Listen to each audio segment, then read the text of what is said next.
غزہ جنگ بندی معاہدے کے لیے یہ فیصلہ کن موقع ہے، اینٹونی بلنکن۔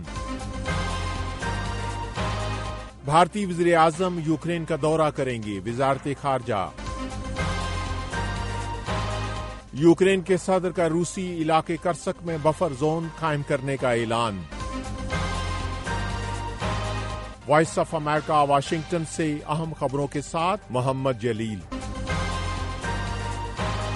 امریکہ کے وزیر خارجہ اینٹونی بلنکن نے اسرائیل اور حماس پر زور دیا ہے کہ وہ غزہ جنگ بندی مذاکرات کو ڈی ریل نہ کریں، جو ان کے بقول جنگ بندی اور یرغمالیوں کی رہائی کا آخری موقع ہو سکتا ہے۔ امریکہ کے وزیر خارجہ نے یہ بات پیر کو اسرائیل کے صدر سے ملاقات میں کی ہے۔ 7 اکتوبر کو حماس کے اسرائیل پر حملے کے بعد شروع ہونے والی جنگ کے بعد بلنکن مشرق وسطی کے 9ویں دورے پر ہیں۔ بلنکن نے پیر کو اسرائیل کے صدر سے ملاقات کی اور خطے کی تازہ ترین صورتحال اور غزہ جنگ بندی معاہدے سے متعلق بات چیت کی۔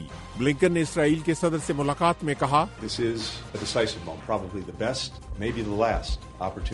بلنکن نے کہا کہ یہ جنگ بندی اور یرغمالیوں کی رہائی کا فیصلہ کن اور شاید آخری موقع ہو۔ امریکی وزیر خارجہ پیر کو اسرائیل کے وزیر اعظم اور دیگر حکام سے ملاقات کے بعد قاہرہ جائیں گے، جہاں اس ہفتے جنگ بندی مذاکرات دوبارہ شروع ہونے کی توقع ہے۔ یہ وائس آف امریکہ واشنگٹن ہے۔ انسانی حقوق کی عالمی تنظیم ہیومن رائٹس واچ نے کہا ہے کہ گزشتہ ماہ یمن کی الحدیدہ بندرگاہ پر اسرائیل کا فضائی حملہ بظاہر عام شہریوں پر غیر متناسب حملہ تھا، جو تنظیم کے مطابق جنگی جرائم کے مترادف ہے۔ خبررساں ادارے رائٹرز کے مطابق اسرائیل کے 20 جولائی کو الحدیدہ کے قریب حوثی باغیوں کے ٹھکانوں کے خلاف ہونے والے حملے میں تیل کی تنصیبات اور ایک بجلی گھر کو نشانہ بنایا گیا تھا۔ ہیومن رائٹس واچ کا کہنا ہے کہ اس حملے میں کم از کم 6 افراد ہلاک اور 80 زخمی ہوئے تھے۔ اسرائیل نے یہ فضائی کارروائی تل ابیب کے مرکز پر ہونے والے حوثی باغیوں کے ڈرون حملے کے بعد کی تھی، جس میں ایک شخص ہلاک ہوا تھا۔ تنظیم کا کہنا ہے کہ ان حملوں میں شہری اہداف کو غیر متناسب نقصان پہنچا، جو بظاہر جنگی قوانین کی سنگین خلاف ورزیوں کے زمرے میں آتے ہیں۔ اسرائیل کی طرف سے اس بارے میں تاحال کوئی بیان سامنے نہیں آیا ہے۔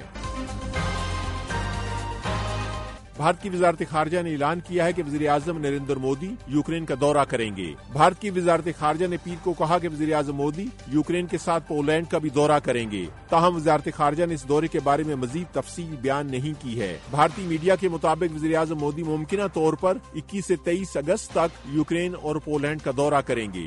روس پر یوکرین کے حملے کے بعد وزیر اعظم مودی کا یوکرین کا یہ پہلا دورہ ہوگا۔ گزشتہ ماہ وزیر اعظم مودی نے روس کا دورہ کیا تھا اور صدر پوٹن سے ملاقات کی تھی، جس پر یوکرین نے تنقید کی تھی۔ بھارت روس یوکرین جنگ پر ایک غیر جانبدار موقف اپنائے ہوئے ہے اور بھارت روس کے یوکرین پر 2 سال قبل شروع ہونے والے حملے کی مذمت سے گریز کرتا آ رہا ہے۔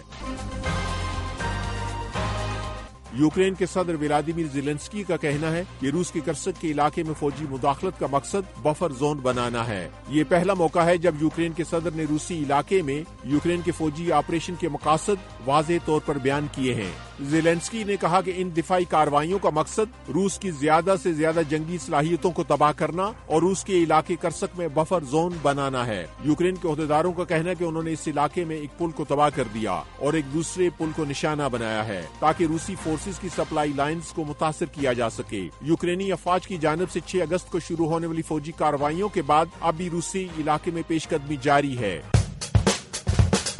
یہ وائس آف امریکہ واشنگٹن ہے۔ سوڈان کے حکام کا کہنا ہے کہ ملک میں ہیضے کی وبا سے کم از کم 22 افراد ہلاک ہو گئے ہیں۔ سوڈان کو گزشتہ 16 ماہ سے خانہ جنگی کے ساتھ ساتھ شدید بارشوں کی وجہ سے سیلاب کا بھی سامنا ہے، جس کی وجہ سے ہیضے کی وبا پھوٹ پڑی ہے۔ وزیر صحت محمد ابراہیم نے ایک بیان میں کہا ہے کہ ملک میں 350 سے زائد افراد میں ہیضے کی تصدیق ہوئی ہے اور 22 افراد ہلاک ہو گئے ہیں۔ اگرچہ وزیر صحت نے یہ نہیں بتایا کہ یہ اموات کتنے عرصے کے دوران ہوئی ہیں، لیکن عالمی ادارے صحت کا کہنا ہے کہ رواں سال جولائی کے اواخر تک سوڈان میں ہیضے سے 78 اموات ہوئی ہیں، جبکہ 2400 افراد اس بیماری سے متاثر ہوئے ہیں۔ وائس آف امریکہ واشنگٹن کی اردو سروس سے خبروں کا یہ بلیٹن اب ختم ہوتا ہے۔ میں ہوں محمد جلیل اور ایڈیٹر تھی سارہ حسن۔